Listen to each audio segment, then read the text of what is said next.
ब्रह्मसूत्र ब्रह्मसूत्र ग्रंथ में page number 541 और 541 पेज के ऊपर से 3 नंबर की पंक्ति है। तत्र वदामः, बराबर है ना। यदि दृष्टांत बलेन एव एतत् निरूप्येत न अचेतनं लोके चेतनानधिष्ठितं स्वतंत्रं किंचित विशिष्ट पुरुषार्थ निर्वर्तन समर्थान विकारान विरचयत दृष्टम। ठीक है, चलो भाई, तो बात यह चल रही है कि द्वितीय अध्याय द्वितीय पाद और द्वितीय अध्याय के द्वितीय पाद का यह प्रथम अधिकरण है और इस अधिकरण का नाम है रचनानुपपत्त्यधिकरणम। और इस अधिकरण का विचार विषय यह है कि जो सांख्यों का सिद्धांत है, अर्थात प्रधान ही जगत के लिए कारण है और वह प्रधान अचेतन है और चेतन से अधिष्ठित नहीं है। इस प्रकार का अचेतन प्रधान ही जगत के लिए कारण है, यह जो सांख्य शास्त्रकारों का सिद्धांत है वही इस अधिकरण का विचार विषय है। जबकि सांख्याचार्य लोग बोलते हैं कि जगत के प्रति प्रधान ही जगत के लिए कारण है, उनका निराकरण करने के लिए यह अधिकरण है। तो उनका पूर्व पक्षियों का सांख्यादिकों का क्या कहना है उसका विचार कल किया था, अब उनका खंडन करना है। तब पंक्ति आ रही है तत्र वदामः। ठीक, तो सिद्धांती बोल रहे उस सांख्य के कहने पर हम इस प्रकार अब बोलते हैं, उत्तर देते हैं। तो ये जो पंक्ति है तत्र वदामः इत्यादि, उसके ऊपर लिखिए सिद्धांत और उसके पूर्व में एक वाक्य लिखते हैं अवतरण के रूप में। तो लिखेंगे समन्वयस्य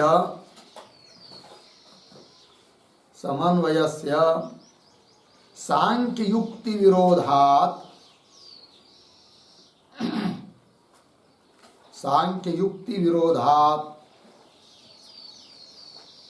असंभवे प्राप्ते सिद्धांतयति तत्र इति। सिद्धांतयति तत्र इति। ठीक है, देखो भाई अर्थ।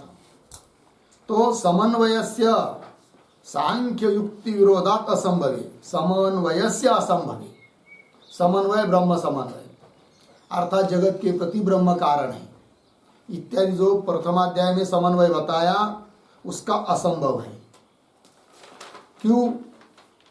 सांख्य युक्ति के साथ विरोध आता है इसलिए। तो सांख्य शास्त्रकारों ने जो युक्ति दी है कि जगत के प्रति प्रधान कारण इस बात को सिद्ध करने के लिए जो अनुमान आदि बताए हैं उनके साथ विरोध होने के कारण समन्वय का संभव नहीं है। इस प्रकार जब पूर्व पक्षी बोलता है तब प्राप्ते सति सिद्धांतयति, अब सिद्धांती उसका उत्तर दे रहे हैं तत्र वदामः इत्यादि पंक्तियों के द्वारा। तो पंक्ति को देखिए, यदि दृष्टांत बलेन एव एतत् निरूप्येत। ठीक है, एतत् निरूप्येत, तो सिद्धांति कह रहे कि भाई दृष्टांत के बल पर यदि आप इस बात का निरूपण करते हो, किस बात का? एतत्। तो एतत् का क्या अर्थ है? एतत् का अर्थ लिखिए, एतत् बराबर स्वतंत्रम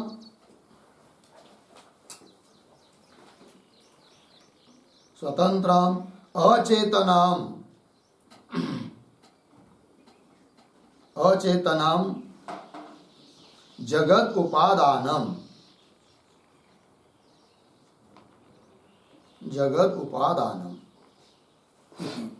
ठीक है, देखो भाई, तो पीछे कल सांख्याचार्यों ने बताया था कुछ अनुमान आदि देकर, क्या कि जिस प्रकार घटादि कार्यों में मिट्टी अन्वित है, अतः घटादि के प्रति उपादान कारण मिट्टी है, उस प्रकार इस जगत में, जगत के सभी कार्यों में सुख दुख और मोह भरे हुए हैं।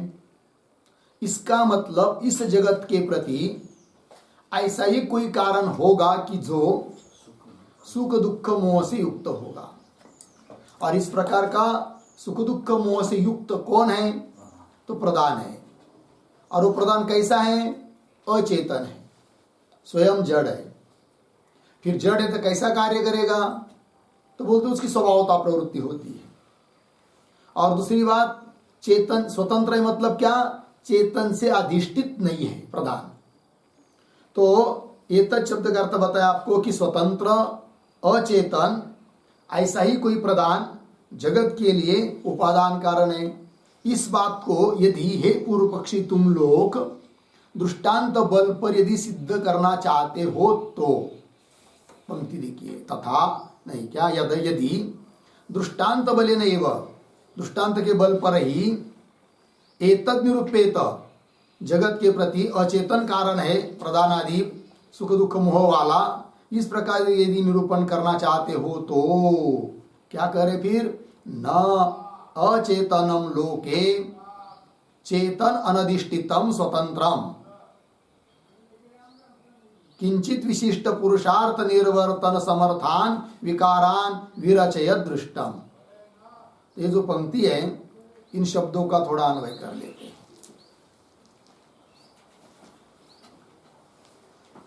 तो निरूप्य तो तक पढ़ लिया हम लोगों ने, फिर आगे दो शब्द छोड़कर लोके, लगभग बहुत सरल है, लोके चेतन अनधिष्ठितम स्वतंत्रम, यहां तक। फिर उसके पीछे चेतन अनधिष्ठितम स्वतंत्रम हुआ, पीछे अचेतनम, आगे किंचित विशिष्ट पुरुषार्थ निर्वर्तन समर्थान विकारान विरचयत। फिर पीछे जाइए, न फिर अंतिम में दृष्टम। ठीक है, चलो भाई। तब सिद्धांती बोल रहे हैं क्या जी? तो लोक व्यवहार में क्या जी? चेतन अनधिष्ठितम स्वतंत्र, उन्होंने प्रधान को स्वतंत्र माना है। और स्वतंत्र का मतलब होता है चेतन से अधिष्ठित नहीं। वेदांत मत में भी माया का परिणाम जगत है और ब्रह्म का विवर्त जगत है। माया तो जगत के लिए कारण वेदांत में भी माना है माया को, जो कि तीन गुणात्मक मानी गई है माया, और वो जगत के लिए कारण है। किंतु उस माया को वेदांतियों ने स्वतंत्र कारण नहीं माना जगत के प्रति। स्वतंत्र और अस्वतंत्र मतलब, तो वेदांत मत में स्वतंत्र कारण नहीं है, मतलब क्या? चेतन का सहारा न लेकर वो माया जगत के लिए कारण नहीं है, अपितु चेतन से अधिष्ठित होकर ही माया जगत के लिए कारण है। ये दोनों में अंतर है सांख्य और वेदांतियों में। सांख्य लोग प्रधान को कारण मानते, किंतु स्वतंत्र मतलब चेतन अनधिष्ठित, चेतन का उसका कोई संबंध नहीं, सहायता नहीं, और वो स्वतंत्र रूप से जगत के लिए कारण है, ये वो स्वतंत्र हुआ चेतन के बिना। और वेदांत मत में चेतन जो परमात्मा उसके अधीन है, कौन? माया। अतः चेतन अधिष्ठित माया जगत के लिए कारण है वेदांत मत में। इसका मतलब स्वतंत्र नहीं है, चेतन से अधिष्ठित है। और उनके मत में चेतन अनधिष्ठित ऐसा प्रधान जगत के लिए कारण है, ये बात।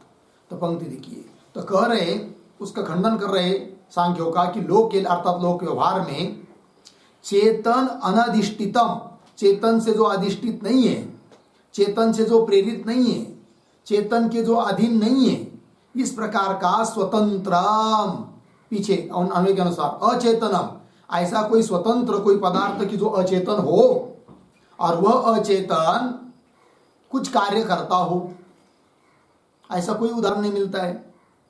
मिट्टी से भी घट बन रहा है तो कोई कुलाल चेतन है वो बना रहा है तभी बन रहा है ना।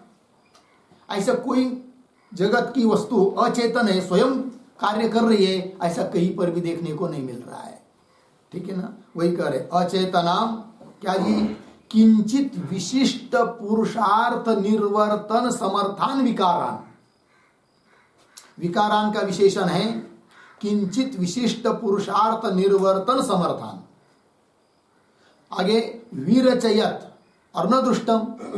विरचयत का मतलब होता है रचना करता हुआ देखने को मिलता नहीं है।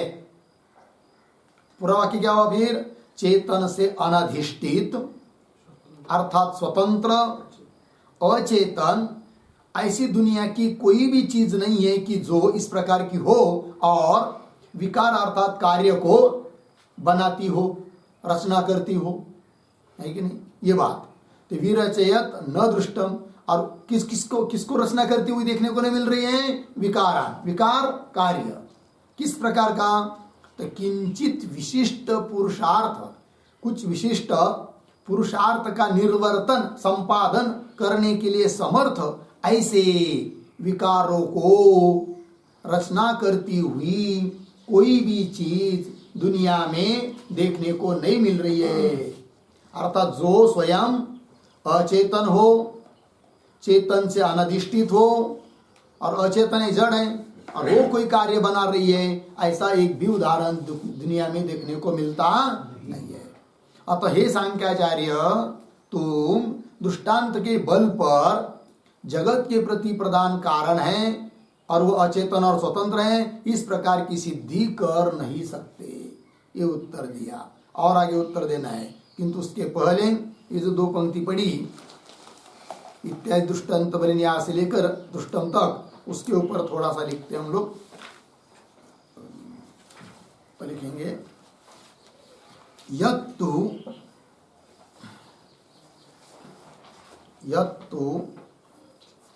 अनुमानैहि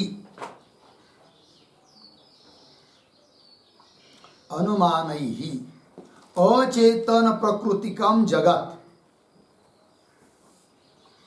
अचेतन प्रकृतिकम जगत इति उक्तम,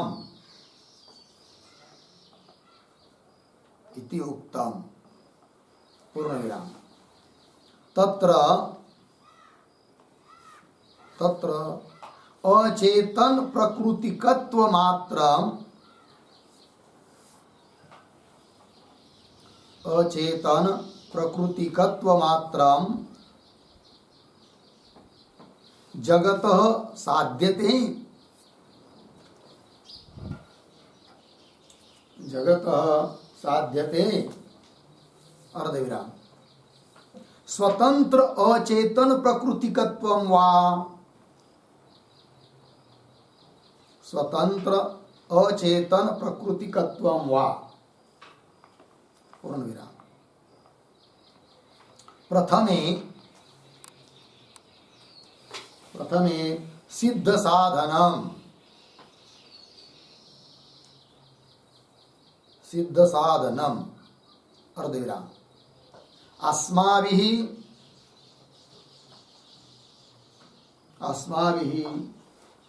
ईश्वराधिष्ठित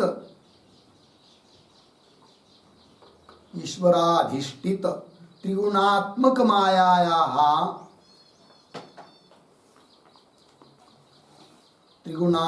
मायायाः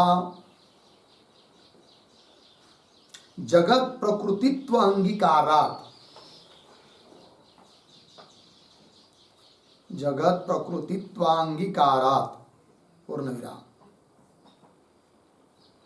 द्वितीये घटादि दृष्टान्ते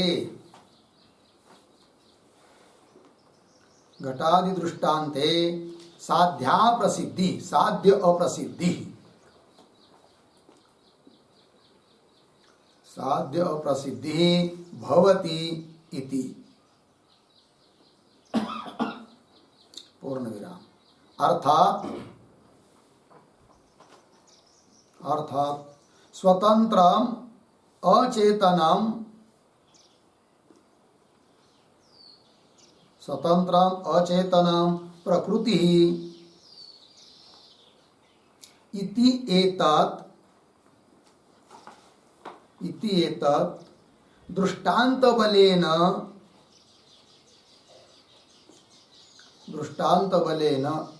तदा निरूप्येत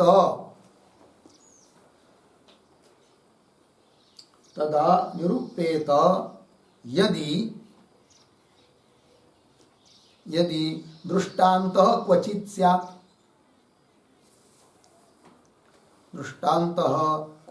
स्यात्, अर्धविराम, न तु क्वचित्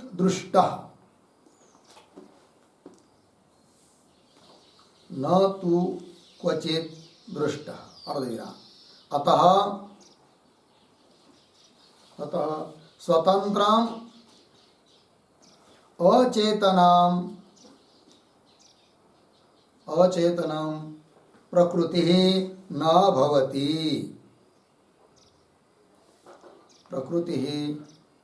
भवति इत्यर्थः। ठीक, देखो भाई अर्थ तो कह रहे हैं सिद्धांती कि हे पूर्व पक्षी, तुमने जो अनुमान से बताया, यत् तो अनुमान ही अचेतन प्रकृतिकम जगत इति उक्तम, अचेतन ऐसे प्रकृति उपादान कारण वाला जगत है, इस बात को जो तुमने सिद्ध किया बताया इति उक्तम, तो उस बारे में हम बोलते हैं कि तत्र अचेतन प्रकृतिकत्व मात्रम जगत साध्यते, अथवा स्वतंत्र अचेतन प्रकृतिकत्व वा, तुम क्या सिद्ध करना चाहते हो बताओ। सिद्धांती बोल रहे पूर्व पक्षी को, तुम केवल क्या अचेतन प्रकृतिकत्व मात्रम जगत साध्यते, जगत में क्या अचेतन प्रकृतिकत्व है, अर्थात जगत के लिए अचेतन ऐसा कोई उपादान कारण है, इतना मात्र सिद्ध करना चाहते हो, अथवा स्वतंत्र अचेतन, स्वतंत्र मतलब चेतन अनधिष्ठित, ऐसा स्वतंत्र अचेतन प्रकृति वाला ये जगत है, ऐसी प्रकृति जगत की उपादान कारण है, इन दोनों में कौन सिद्ध करना चाहते हो। तब यदि कदाचित पूर्व पक्षी बोलेगा, पहला विकल्प मान लेगा कि अचेतन प्रकृति वो जगत के लिए उपादान कारण है, जैसे है कि नहीं, अचेतन जड़ ऐसी प्रकृति जगत के लिए उपादान कारण है। यदि इस प्रकार पहला विकल्प मानते हो तब सिद्ध साधन नाम का दोष तुम्हारे पूर्व पक्षी के मत में आएगा। सिद्ध साधन का मतलब जो पहले से सिद्ध है उसको ही तुम सिद्ध करना चाह रहे हो। तो बोलेंगे पहले से क्या सिद्ध है, तो सिद्धांती कहते हमने भी तो जगत के प्रति माया को उपादान कारण माना ही है, जो कि जड़ है माया, और उसी को यदि तुम सिद्ध करना चाहते हो तो सिद्ध साधन नाम का दोष आएगा। वही करे प्रथमे सिद्ध साधन, क्यों, अस्माभिः हम लोगों ने, वेदांती बोल रहे ईश्वराधिष्ठित त्रिगुणात्मक माया, जो माया की जो ईश्वर से अधिष्ठित है, ईश्वर की आज्ञा में है, ऐसी त्रिगुणात्मक माया में ही जगत प्रकृतित्व अंगीकार, जगत का उपादान कारण माया है, इस प्रकार का हमने अंगीकार किया है, स्वीकार किया है, उसी को तुम सिद्ध कर रहे हो तो सिद्ध साधनता आएगी। और यदि तुम बोलोगे कि हम प्रथम विकल्प जो बताया आपने उसको सिद्ध नहीं कर रहे, द्वितीय विकल्प को सिद्ध करेंगे। द्वितीय क्या, केवल अचेतन जगत के लिए उपादान कारण हम सिद्ध करेंगे, स्वतंत्र अचेतन प्रधान आदि वो जगत के लिए कारण है, ऐसा सिद्ध करेंगे। तब बोल रहे दूसरे विकल्प के बारे में, द्वितीय घटादि दृष्टान्ते साध्या प्रसिद्धि। तो साध्य तो कहीं तो प्रसिद्ध चाहिए ना, जैसे पर्वतो वन्यमान धूमा इत्यादि अनुमान में तो जहाँ धूम है महानसामी, महानसादि में वह वन्य है तो साध्य प्रसिद्ध होता है अन्य जगह दृष्टांतों में।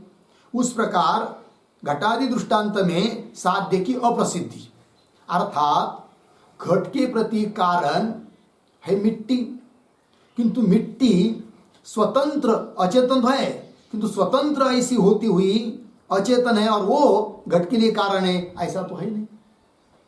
अपितु चेतन जो कुलाल उससे अधिष्ठित होकर ही मिट्टी घट के लिए कारण है। अतः तुम्हारा जो साध्य रहेगा कौन सा, कि स्वतंत्र अचेतन प्रकृति है, प्रकृति वाला है जगत, ये साध्य की अप्रसिद्धि रहेगी दृष्टांत में।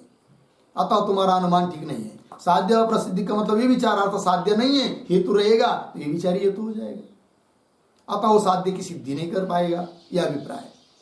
द्वितीय घटादि दृष्टान्ते साध्य अप्रसिद्धि भवति, अर्थात तात्पर्य क्या, स्वतंत्रम अचेतनम प्रकृति इति एतत्, स्वतंत्र अचेतन जड़ प्रकृति है, जगत के लिए कारण है, इति एतत् यह बात दृष्टांत बलेन तदा निरूप्येत, यह बात दृष्टांत के बल पर तब निरूपण कर सकते हो यदि दृष्टांत क्वचित स्यात्, दृष्टांत कहीं तो मिलना चाहिए ना, और यदि कहीं दृष्टांत मिलेगा ही नहीं तब इस बात को आप सिद्ध नहीं कर सकते कि स्वतंत्र अचेतन ऐसे प्रकृति वाला उपादान कारण वाला जगत है, इस बात को सिद्ध नहीं कर सकते।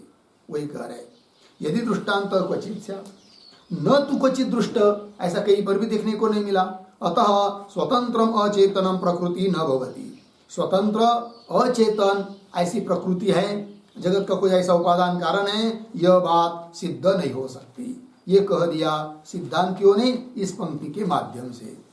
और आगे चलिए, गेह प्रासाद शयन आसन विहार भूम्यादयः ही लोके प्रज्ञावद्भिः शिल्पिभिः यथा कालम सुख दुख प्राप्ति परिहार योग्या रचिता दृश्यते। पहले थोड़ा शब्दों का अन्वय करेंगे, तो 2-3 शब्द छोड़कर आया ही, क्योंकि ही लोके, फिर शुरू में आइए, गेह प्रासाद शयन आसन विहार भूम्यादयः, फिर आगे 2-3 शब्द छोड़कर यथा कालम, उसके पीछे प्रज्ञावद्भिः शिल्पिभिः, आगे सुख दुख प्राप्ति परिहार योग्या रचिता दृश्यते। ठीक है, चलिए भाई, तो ये तो पंक्ति है गेह प्रासाद इत्यादि चालू हुई, उसके पूर्व में थोड़ा सा लिखते हम लोग अवतरण के रूप में, लिखेंगे उद्धरण चिन्ह में जगत चेतन अनधिष्ठित, चेतनानधिष्ठित, चेतन अनधिष्ठित अचेतन प्रकृतिकाम, अचेतन प्रकृतिकाम समन्वयात्, मृदादिवत्, उद्धरण चिन्ह बंद, इति परकीयस्य, इति परकीयस्य, कौंस में लिखिए सांख्यस्य, कौंस बंद, सांख्यस्य। आगे साध्यस्य अप्रसिद्धिम उक्त्वा,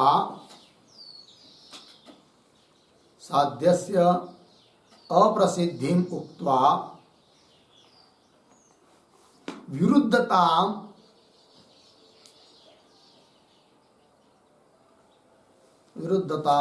सत्प्रतिपक्षम च वक्तुम, सत्प्रतिपक्षम च वक्तुम, उद्धरण चिन्ह में यद विचित्र रचनात्मकम कार्यम, यद विचित्र रचनात्मकम कार्यम तत् चेतन अधिष्ठित, चेतनाधिष्ठित, चेतन अधिष्ठित अचेतन प्रकृतिकम,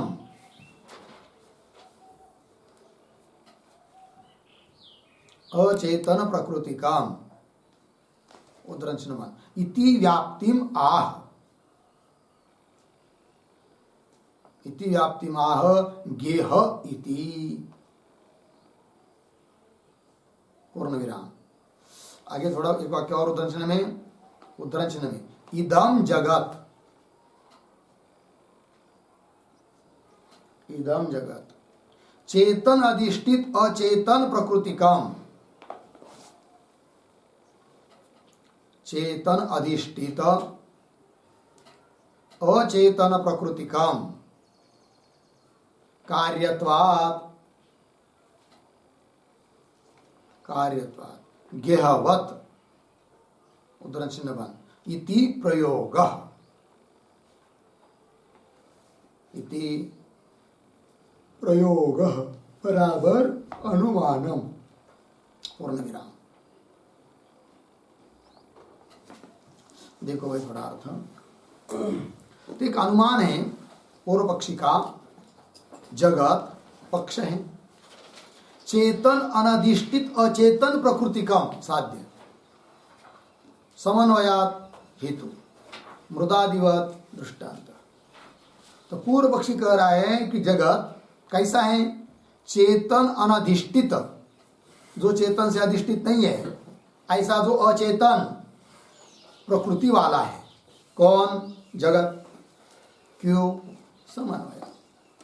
समन्वयत का मतलब होता है सुख दुख मोह जगत में दिखाई दे रहे हैं और प्रधान में भी सुख दुख मोह है, उन सुख दुख मोह का समन्वय इस जगत में है, अनुगतता इस जगत में है। अतः दृष्टांत दिया मृदादिवत, तो इस अनुमान के द्वारा अर्थात समन्वय इस हेतु के बल पर पूर्व पक्षी जगत पक्ष में साध्य की सिद्धि कर रहा है, और उसका वह साध्य है चेतन अनधिष्ठित अचेतन प्रकृतिकत्व, ये साध्य है।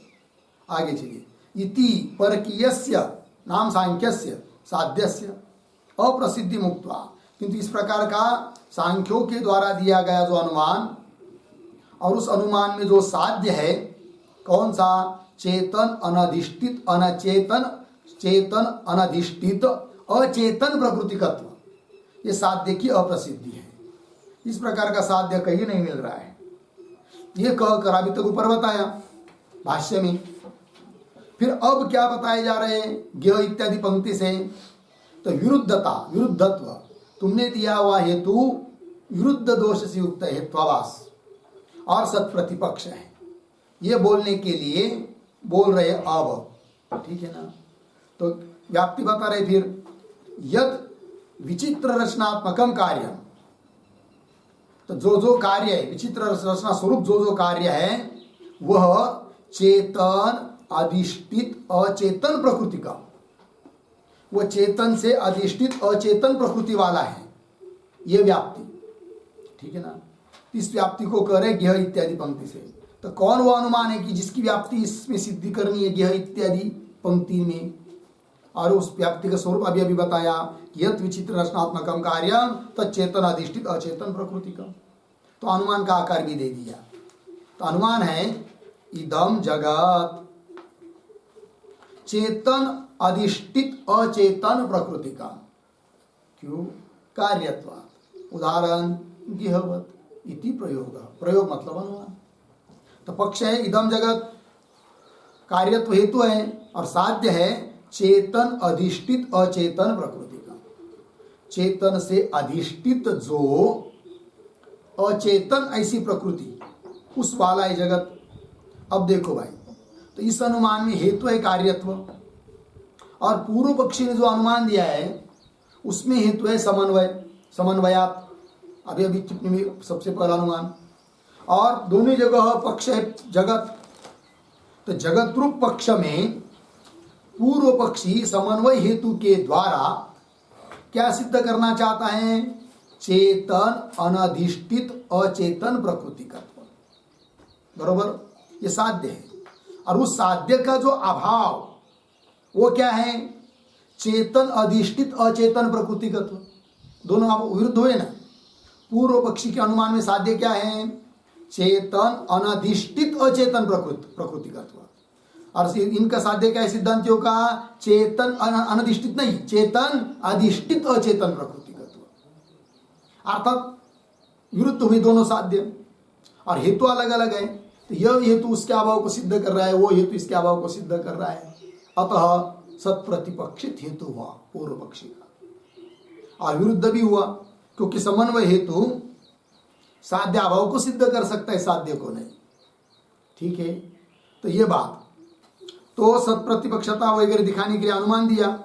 और फिर अनुमान की व्याप्ति क्या बनती है, तो व्याप्ति भी बता दिया आपको अभी यद विचित्र रचनात्मकम कार्यम यत्र यत्र कार्यत्वम तत्र तत्र चेतन अधिष्ठित अचेतन प्रकृतिकत्व, ये व्याप्ति। उसी व्याप्ति को दे रहे भाष्यकार यह इत्यादि पंक्ति से सिद्ध कर रहे हैं। कौन अनुमान की व्याप्ति बनेगी, वो अनुमान भी आपको लिख के दिया, और उस अनुमान से पूर्व पक्षी का अनुमान सत्प्रतिपक्षित होता है, इस बात को भी बताया।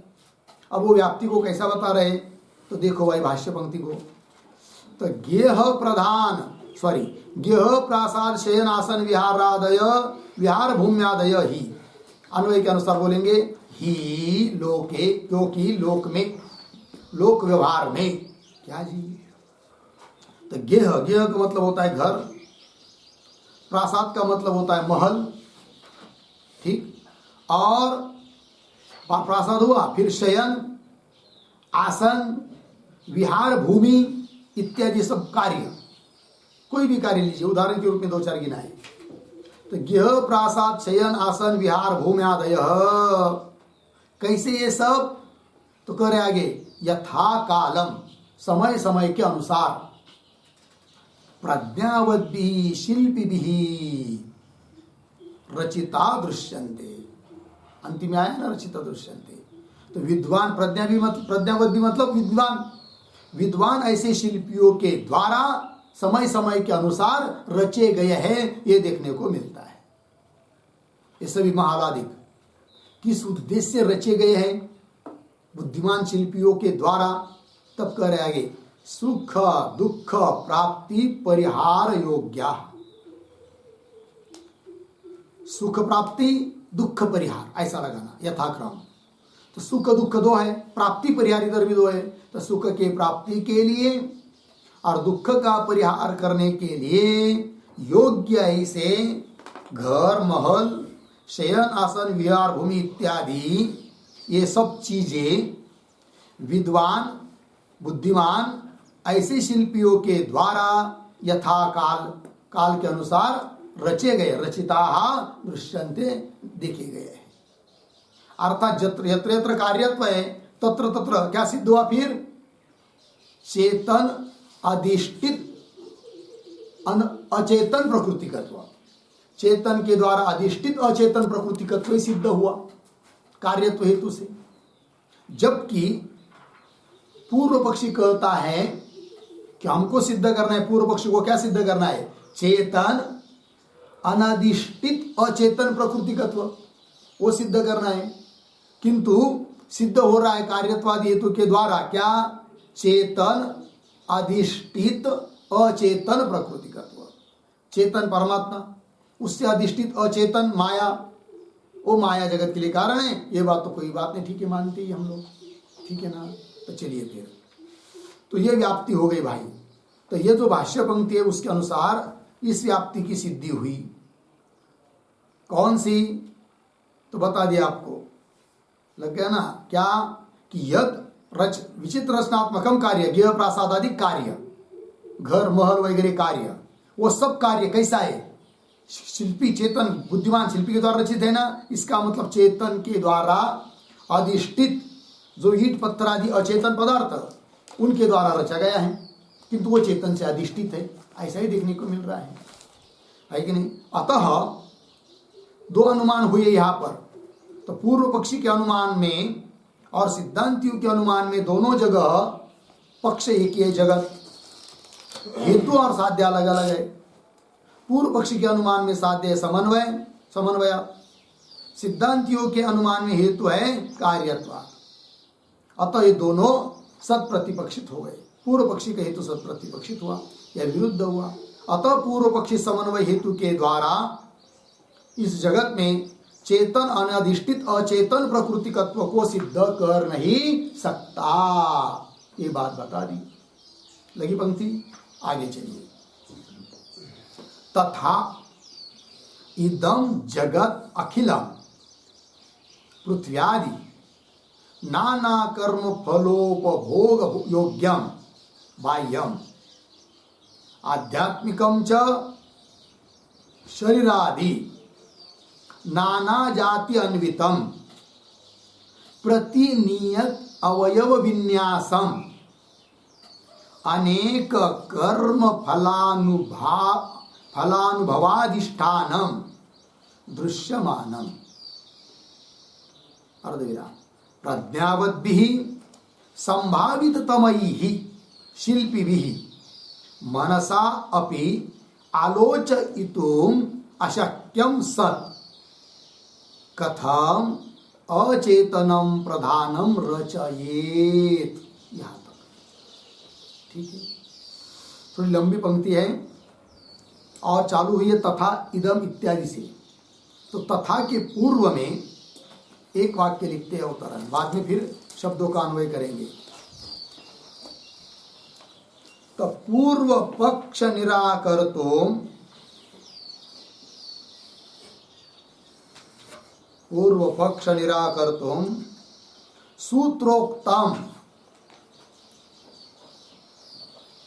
सूत्रोक्तम विचित्र रचना अनुपपत्ति रूपम, विचित्र रचना अनुपपत्ति रूपम बाधक तर्कम वक्तुम, बाधक तर्कम वक्तुम जगत वैचित्र्यम आह, जगत वैचित्र्यम आह तथा इति। ठीक अर्थ देखो भाई। तो पूर्व पक्ष निराकर्तुम, पूर्व पक्षी का निराकरण करने के लिए सूत्र में जो बताया है रचना अनुपपत्ति इत्यादि। तो सूत्रोक्त विचित्र रचना अनुपपत्ति रूपम, ये जगत की रचना विचित्र है और उसकी अनुपपत्ति हो जाएगी जब जगत के प्रति स्वतंत्र अचेतन प्रधान को कारण मानेंगे तब, है कि नहीं। तो विचित्र रचना अनुपपत्ति रूप जो बाधक तर्क सूत्रकार ने बताया है पूर्व पक्षी का खंडन करने के लिए। तो बाधक तर्क वक्तुम, उस बाधक तर्क को कहने के लिए विचित्र रचना कैसी है, विचित्र रचना की अनुपपत्ति, ये बाधक तर्क है। पूर्व पक्षी का खंडन करने के लिए तर्क दिया है सूत्र के पद में, सूत्र में। तो वो बाधक तर्क कहने के लिए तो बताना पड़ेगा पहले जगत विचित्र कैसा है, क्योंकि हेतु क्या है, रचना अनुपपत्ति, जगत की रचना की अनुपपत्ति। किंतु जगत की रचना है कैसी ये तो बताओ, कि जिसकी उपपत्ति प्रधान में नहीं हो सकती। अतः जगत का वैचित्र्य बताया जा रहा है तथा इत्यादि पंक्ति से। तो तथा से लेकर कहां तक, रचयित, प्रधानम रचयित, यहां तक बड़ी पंक्ति है। तो थोड़ा शब्दों का पहले अन्वय कर लेंगे, बाद में अर्थ करेंगे। तो शुरू से तथा, दो चार शब्द छोड़कर आगे, नाना कर्म फलोपभोग योग्यम, मिला, नाना कर्म फलोपभोग योग्यम, उसके पीछे पृथ्व्यादि, फिर शुरू में पीछे इदम, एक शब्द छोड़कर आगे अखिलम, थोड़ा आगे जाकर बाह्यम, पुनः पीछे आइए जगत। ठीक है। फिर आगे च, आध्यात्मिकम से आगे है ना च, एक शब्द छोड़कर आगे जाएंगे नाना जाति अन्वितम प्रतिनियत अवयव विन्यासम अनेक कर्म फलानुभवाधिष्ठानम दृश्यमानम। फिर पीछे आइए शरीरादि। ठीक है। उसके पीछे जाएंगे आध्यात्मिकम।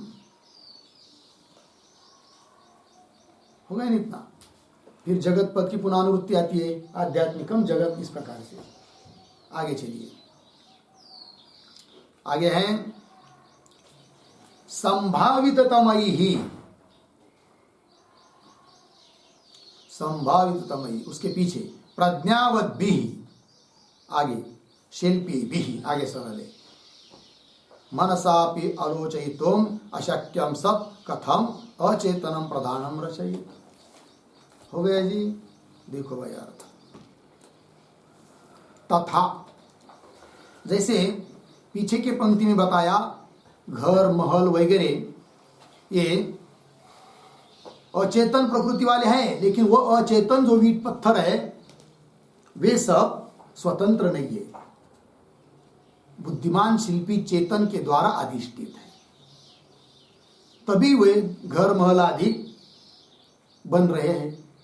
उसी प्रकार तथा यह जगत भी, और उस जगत के लिए प्रकृति उपादान कारण माया को मान लो, प्रधान को मान लो, किंतु उसको तुम स्वतंत्र मानते हो, इतना गलत है। यह बताना है वो स्वतंत्र नहीं है प्रकृति, क्योंकि जड़ स्वयं किसी कार्य को बनाता ही नहीं है। एक एक बात को देखिए, तथा, और जगत के दो प्रकार, बाह्य जगत और आध्यात्मिक जगत। तो बाह्य जगत के कुछ विशेषण यहां इस पंक्ति में दिए हैं और आध्यात्मिक जगत के कुछ विशेषण इसमें दिए हैं। तो क्या है बाह्य जगत, क्या है आध्यात्मिक जगत, लिखेंगे, किंतु एक एक बात को देखिए क्रम के अन्वय के अनुसार। तथा नाना कर्म फलोपभोग योग्यम पृथ्व्यादि, लगा, तो पृथ्व्यादि इदम अखिलम बाह्यम जगत। तो ये पृथ्व्यादि ये बाह्य जगत है और उसका विशेषण है नाना कर्म फलोपभोग योग्यम। ऐसे पृथ्व्यादि ये सब समस्त पृथ्व्यादि आदि शब्द से सब वायु आकाश काल उनका कार्य, ये सब घट पट मठ आदि। तो पृथ्व्यादि अखिलम इदम बाह्यम, ये बाह्य जगत हुआ। एक एक शब्द को बताएंगे फिर, नाना कर्म फलो भोग योग्यम वगैरह क्या है उसका अर्थ, कि थोड़ा सा मोटा मोटा तौर पर देख लीजिए। तो ये बाह्य जगत हुआ इस प्रकार का। फिर और क्या जी, आगे च और नाना जाति अन्वितम, ये भी एक विशेषण है, किंतु ये आध्यात्मिक जगत का विशेषण है। तो एक एक बात को देखिए, नाना जाति अन्वितम, और दूसरा विशेषण है आगे प्रतिनियत अवयव विन्यासम, ये भी एक विशेषण है, और अनेक कर्म फलानुभवाधिष्ठानम, ये भी है। ऐसा जो दृश्यमानम, दिखाई देने वाला, क्या, शरीरादि आध्यात्मिकम जगत, ये शरीरादि क्या हुआ, आध्यात्मिक जगत हुआ। तो दो प्रकार का जगत हुआ, बाह्य जगत, आध्यात्मिक जगत, है कि नहीं।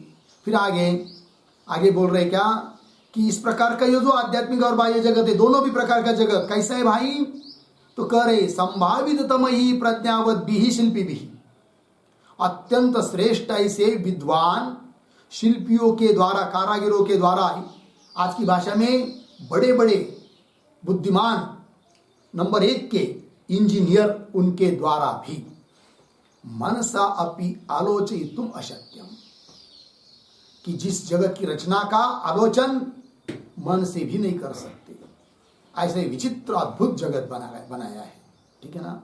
तो मनसा अपि आलोचयितुम अशक्यम सत, इस प्रकार का ऐसा ये होता हुआ ये जगत कथम अचेतनम प्रधानम रचयित, ये मुख्य बात है। इस प्रकार की जगत को अचेतन प्रधान कैसा बनाएगा, अर्थात नहीं बना सकता, क्योंकि एक तो स्वयं वो क्या है, अचेतन है, जड़ है, दूसरे को ढकले बिना ढकल नहीं सकता, जा नहीं सकता, अचेतन है। और वो अचेतन प्रधान स्वतंत्र रूप से इसको जगत को बनाता है, ये तुम्हारी बात बिल्कुल गलत है, ठीक है। तो जगत का स्वरूप भी बताया, उसमें भी बाह्य जगत और दूसरा आध्यात्मिक जगत, ठीक है। और जिसका विचार मन से भी करना संभव नहीं है, ऐसे जगत की रचना प्रधान अचेतन जो कि कैसा करेगा, ये बात है। तो थोड़ा सा एक एक बात को देखेंगे हम लोग। तथा क्या जी, नाना कर्म फलोपभोग भोग्यम इत्यादि आया है कि नहीं, ये सब बात। तो लिखते थोड़ा इस पर, लिखते हैं जगत द्विधम, जगत द्विधम बाह्यम आध्यात्मिकम च। बाह्यम आध्यात्मिकम च पूर्ण विराम। फिर आगे बाह्यम बराबर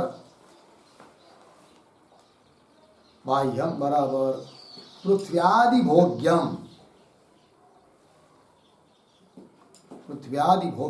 अर्धविराम आध्यात्मिकम शरीरादि अर्धविराम भोगादिष्टानम इति विभागः। भोगादिष्टानम इति विभागः हो गया ना।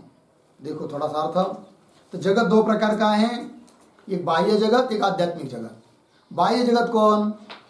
पृथ्वी आदि भोग्य पदार्थ, जितने भी भोग्य पदार्थ है पृथ्वी आदि, शब्द स्पर्श आदि जो कुछ है वो सब बाह्य है। और आध्यात्मिक शरीर आदि, हम लोग का शरीर वगैरह आध्यात्मिक जगत है, जो कि भोग का अधिष्ठान है।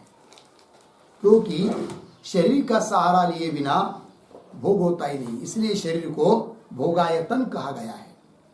सुख दुखान्यत्र साक्षात्कार भोग, और उस सुख दुख का साक्षात्कार इस शरीर को निमित्त करके ही होता है, अतः भोग का अधिष्ठान बोल दिया।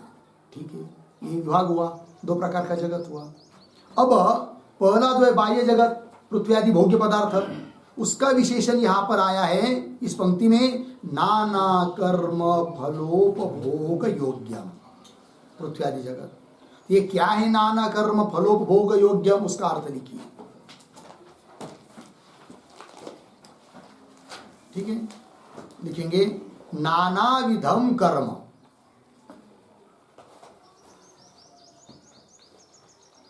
नाना विधम कर्म, शुभाशुभम,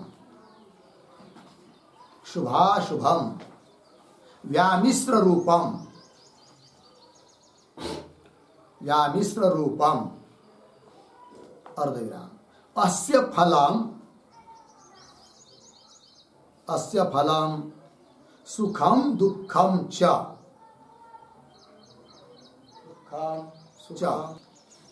अर्धविराम, तद उपभोग योग्यम, तदुपभोग योग्यम बराबर उपभोग साधनम इत्यर्थः।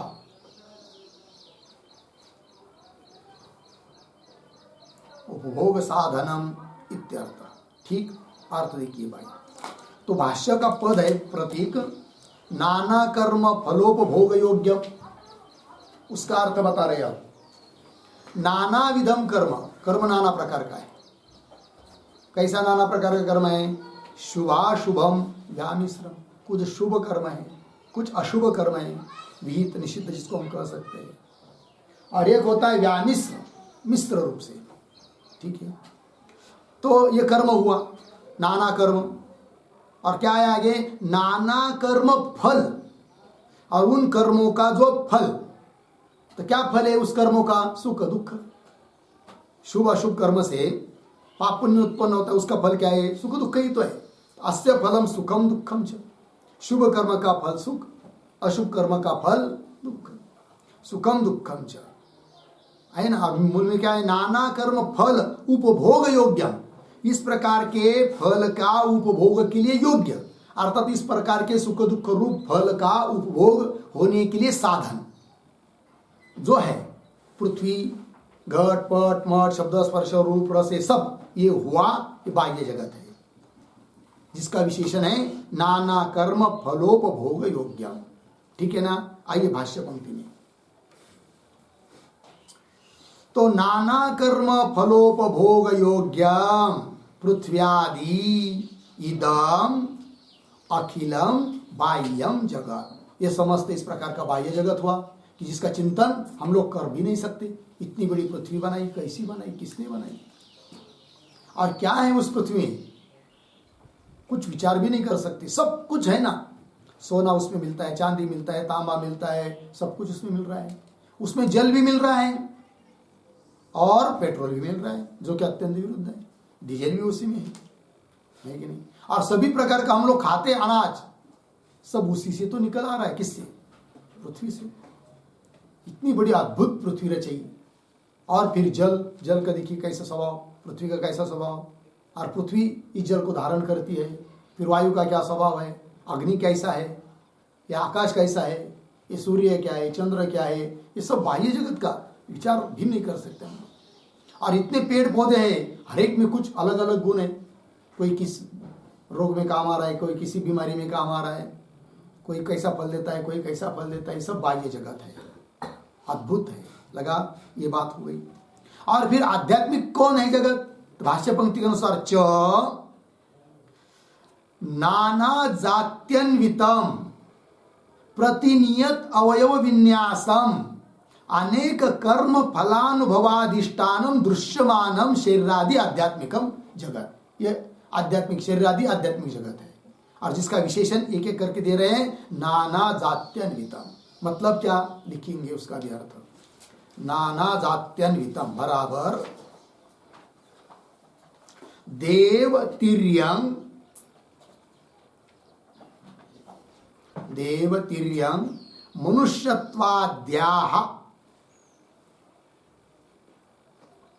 मनुष्यत्वाद्याः नानाविधाः जातयः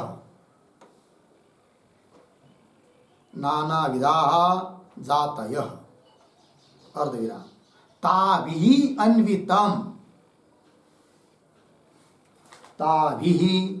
अन्वितम बराबर तासाम अधिष्ठानम इत्यर्थः। तासाम अधिष्ठानम इत्यर्थः। ठीक, देखो भाई, तो शरीरादि आध्यात्मिक जगत है। तो कैसे है वो शरीरादि आध्यात्मिक जगत? जो कि नाना जाति से अन्वित है। नाना जाति से अन्वित मतलब कौन जाति? देव तिर्यंग मनुष्यत्वाद्या, देवत्व तिर्यंगत्व मनुष्यत्व इत्यादि सब जातियां। तो देव तिर्यंग मनुष्यत्वाद्या नाना विधाः जातयः, नाना अनेक प्रकार की जातियां। और ताभी अन्वितम, उन सभी जातियों से जो अन्वित है। अन्वित है का मतलब तासाम अधिष्ठान, इन सभी जातियों का क्या है? अधिष्ठान। अब देखो ना, ये शरीर है, आध्यात्मिक जगत है शरीर, और हम लोगों का शरीर मनुष्यत्व जाति का अधिष्ठान है। देवों का शरीर देवत्व जाति का अधिष्ठान है। पशुओं का शरीर पशुत्व जाति का अधिष्ठान है। इसलिए ऐसे इस आध्यात्मिक जगत शरीर आदि को बोल दिया कैसा? यह नाना जात्यन्वितम, नाना जाति से अन्वित है। ठीक है। और आगे दूसरा विशेषण है भाष्य में, प्रतिनियत अवयव विन्यासम। उसका भी अर्थ लिखेंगे प्रतिनियत अवयव विन्यासम प्रति बराबर प्रतिनियतः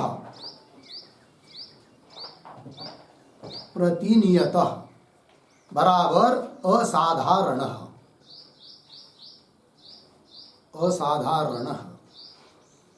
अवयवानां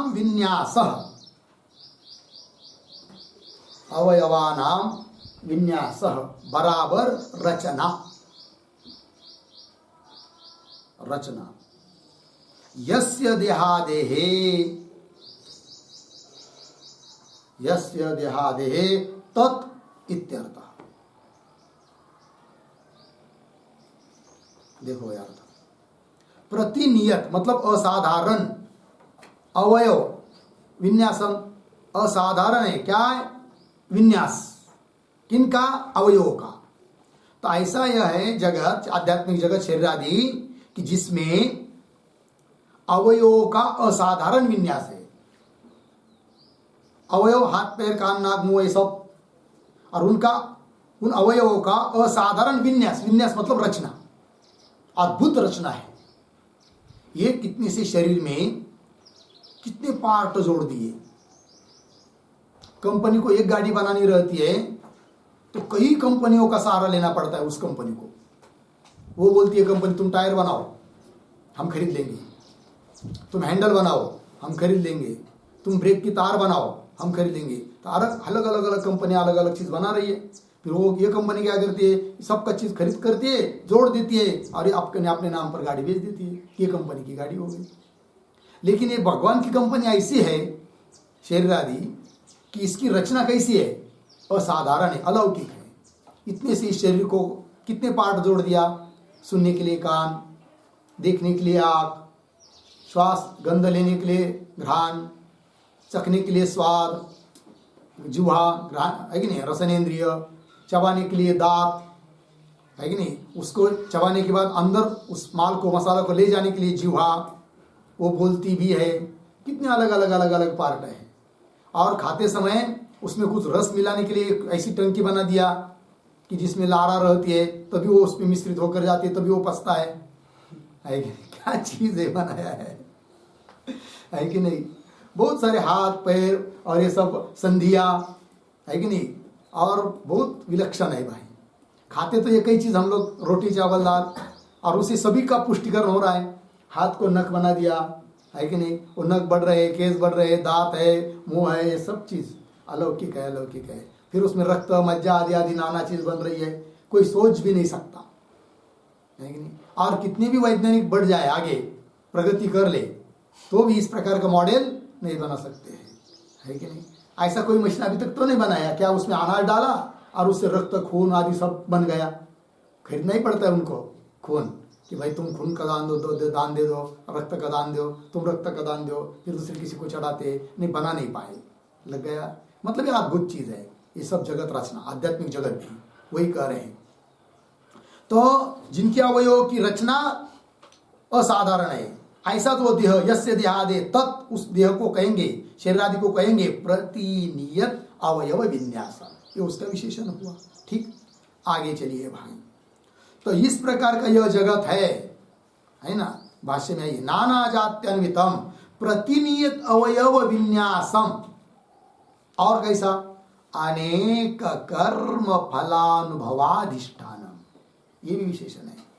तो अनेक प्रकार के जो कर्म हम लोग करते हैं, उन कर्मों का जो फल सुख दुख, उन सुख दुख के अनुभव का अधिष्ठान है कौन, शरीर। क्योंकि शरीर नहीं रहेगा तो सुख दुख का साक्षात्कार होता नहीं है, अतः उसका विशेषण हुआ। तो ये जो शब्द है कि नहीं, अनेक कर्म फलानुभवाधिष्ठानम, लिखते उस पर भी, चाहे तो उसके अवतरण के रूप में भी लिख सकते हैं। उसके लिए देहाश्रयस्य एव आत्मनः, देहाश्रयस्य एव आत्मनः सुखादि अनुभवात्, सुखादि अनुभवात् तद अधिष्ठानत्वम, तद अधिष्ठानत्वम देहादेहे, देहादेहे औपचारिकम,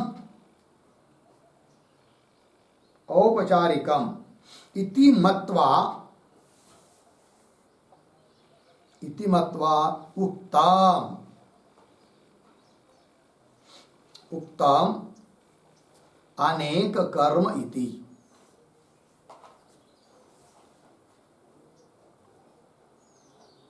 ठीक है, देखो यार, देहादि आश्रय से आत्मन है कि नहीं। क्या शुद्ध आत्मा में सुख दुख का साक्षात्कार नहीं हो सकता। देहादि आश्रित, देहाश्रयस्य एव आत्मन, देह के आश्रय से जो आत्मा जीवात्मा है कि नहीं, उसी में सुख दुख आदि का अनुभव होता है। ठीक है ना, इसलिए कह दिया तद अधिष्ठानत्वम, मतलब अनेक कर्मों का जो फल, उस फल के अनुभव का अधिष्ठान देहादिक को बताया।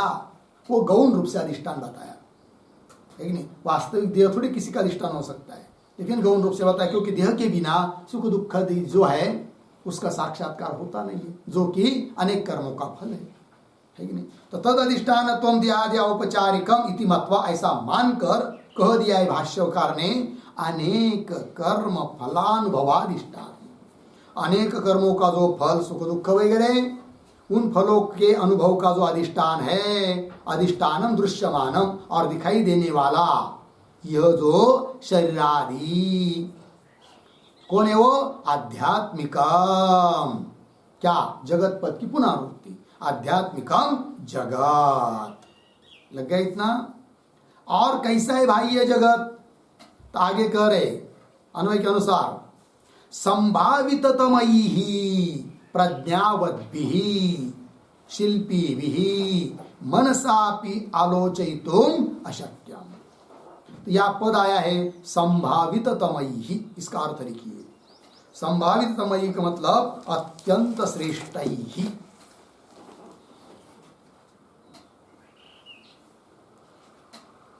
ठीक है ना।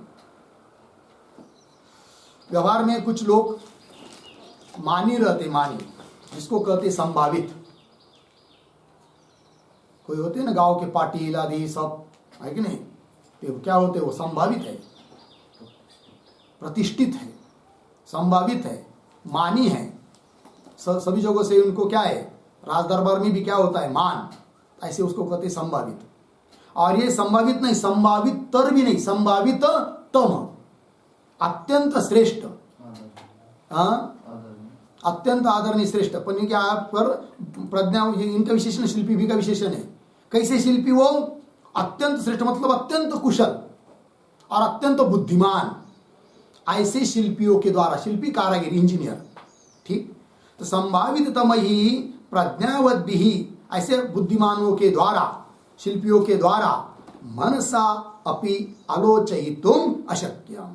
ऐसे ये जगत है, बाह्य जगत भी, आध्यात्मिक जगत भी, कि जिसका मन के द्वारा ही आलोचन, चिंतन नहीं किया जा सकता है, सोच भी नहीं सकते। एक कोई चीज यहाँ पर रखनी हो आकाश में इस टांग के, तो हम लोग ऐसा नहीं रख सकते आकाश में कोई चीज को। क्या करना पड़ता है, उसको बांध के रखना पड़ता है, लेकिन खिला लगाना पड़ता है, या बांस कुछ खंभा गाड़ना पड़ता है, तब जाकर रह सकती है। और ये देखो भगवान की सृष्टि क्या लीला है। रात के समय आकाश में देखेंगे तो जैसे हजारों बल्ब लगा दिया है आकाश में, ये सब चांद में तारे तारे लगे हुए हैं, है कि नहीं। और हम छोटी सी बैटरी चलानी हो, लगानी हो, तो चार्ज करना पड़ती है, चार्जिंग समाप्त हो जाएगी तो प्रकाश नहीं देगी। और भगवान की जो सब बल्ब लगाए हुए आकाश में, कभी उसके डिस्चार्ज होते नहीं है कि नहीं, हमेशा उनकी चार्जिंग बनी है। और सूर्य इतनी जगत को उष्णता दे रहा है, उसका ईंधन कभी समाप्त हुआ, कभी भी नहीं हुआ, लेकिन कितने कल्पों कल्पों से चल रहा है बेचारा, ठीक है ना। यह अद्भुत लीला है, कुछ सोच भी नहीं सकते क्या चीज है, कैसा है करके, कितना भी बड़ा बुद्धिमान हो, है कि नहीं। तो वही फिर तो संभावित तमहि प्रज्ञावद्भिः शिल्पीभिः मनसा अपि आलोचयितुम अशक्यम सत्, जिसका चिंतन कर नहीं सकते, अशक्य है, ऐसा इसका अद्भुत जगत कथम अचेतनम प्रधानम रचयेत। और अचेतन प्रधान, जड़ ऐसा प्रधान इस जगत को कैसा बना सकता है, अर्थात नहीं बना सकता, है कि नहीं। ये जो अंतिम माया है ना, कथम अचेतनम प्रधानम रचयेत, उस पर एक छोटा सा वाक्य, इत्थम विचित्रम जगत, इत्थम विचित्रम जगत चेतन अनधिष्ठिता, चेतनानधिष्ठिता, चेतन अनधिष्ठिता जड़ प्रकृति ही, जड़ प्रकृति ही कथम रचयेत, कथम रचयेत अर्धविराम, न कथम अपि इत्यर्थः, न कथम अपि इत्यर्थः। ठीक, चलो भाई। इत्थम, इस प्रकार का यह विचित्र जगत, चेतन अनधिष्ठिता, जो चेतन से अधिष्ठित नहीं है, चेतन के अधीन नहीं है, चेतन से प्रेरित नहीं है, ऐसी वो जड़ प्रकृति कथम रचयेत, कैसी बनाएगी, न कथम अपि, किसी तरह से बना नहीं सकती। अतः सांख्यों का सिद्धांत गलत है, ये बात हो गई। ठीक है, आइए आगे। आगे कह रहे हैं लोष्ट पाषाणादिषु अदृष्टत्वात्, है कि नहीं। क्यों नहीं बना सकती है अचेतन प्रकृति जगत को, तो उदाहरण देकर बता रहे, ऐसा उदाहरण कहीं नहीं मिलता है। जैसे लोष्ट, पाषाण, पाषाण पत्थर, लोष्ट लोहा चाहे मिट्टी का ढेला, उन सब, वो क्या है, सब चीज अचेतन है। और वो अचेतन है, आपसे आप एक जगह आ रही है और घर को बना दे रही है, ऐसा होता है क्या, कहीं पर भी नहीं देखने को मिल रहा है। वही कह रहे लोष्ट पाषाणादिषु अदृष्टत्वात्। लगे जी? हाँ, इसका मतलब चेतन से अप्रेरित जो लोष्ट पाषाण आदि है उनमें कार्यकारित्व देखने को मिलता नहीं है, कार्य करना। तो अचेतन ऐसी प्रकृति को जो कि चेतन से प्रेरित भी नहीं मानते हो तुम लोग, वो कैसा जगत को बनाएगी? अर्थात नहीं बना सकती, ये बात बता दी। ठीक है, आगे मृदादिषु अपि कुंभकारादि अधिष्ठितेषु कश्चित् विशिष्टाकारा रचना दृश्यते। दृष्टांत दे रहे, मृदादिषु अपि, क्या जी? मिट्टी आदियों में भी क्या विशिष्टाकारा रचना दृश्यते? मिट्टी में विशिष्ट आकार की रचना घटादि के रूप में देखने को मिल रही है, किंतु कैसी? बीच में आया है कुंभकारादि अधिष्ठितेषु। कुंभकार कुलाल कुमार, उससे अधिष्ठित है वो कौन? मिट्टी। तभी उसमें क्या विशिष्ट आकार की रचना देखने को मिलती है। कुंभार चेतन है, मिट्टी जड़ है। यदि चेतन से अधिष्ठित नहीं मानेंगे मिट्टी को, चेतन से प्रेरित नहीं मानेंगे, चेतन की सहायता नहीं मानेंगे, तो उस मिट्टी में हजारों साल पड़ी रहेगी, किंतु उसमें विशिष्ट आकार देखने को नहीं मिलेगा। विशिष्ट आकार देखने को तब मिलता है जब कोई चेतन कुलाल आदि किसी से वो अधिष्ठित रहेगी। उसी प्रकार ये तो दृष्टांत हुआ। तद्वत् प्रधानस्यापि चेतनांतर अधिष्ठितत्व प्रसंगः। तद्वत् उसी प्रकार मिट्टी आदि के दृष्टांत की तरह प्रधान भी जड़ है कि नहीं? तो प्रधानस्यापि चेतनांतर, चेतनांतर मतलब प्रधान से भिन्न कोई चेतन, उसके द्वारा अधिष्ठित होकर ही वो प्रधान जगत को बना सकता है, ये बात। तद्वत् प्रधानस्यापि चेतनांतर, चेतनांतर मतलब प्रधान से भिन्न चेतन, उस चेतन से अधिष्ठित मानना पड़ेगा। चेतनांतर अधिष्ठितत्व प्रसंग, अधिष्ठित्व की प्राप्ति होती है, अवसर आता है, मानना पड़ता है, ये बात बता दी। ठीक है ना? और कुछ बात आगे कही जा रही है नच इत्यादि पंक्तियों से, उसका विचार हम लोग कल करेंगे। ओम पूर्णमदः पूर्णमिदं पूर्णात् पूर्णमुदच्यते पूर्णस्य पूर्णमादाय पूर्णमेवावशिष्यते। ओम शांति शांति शांति।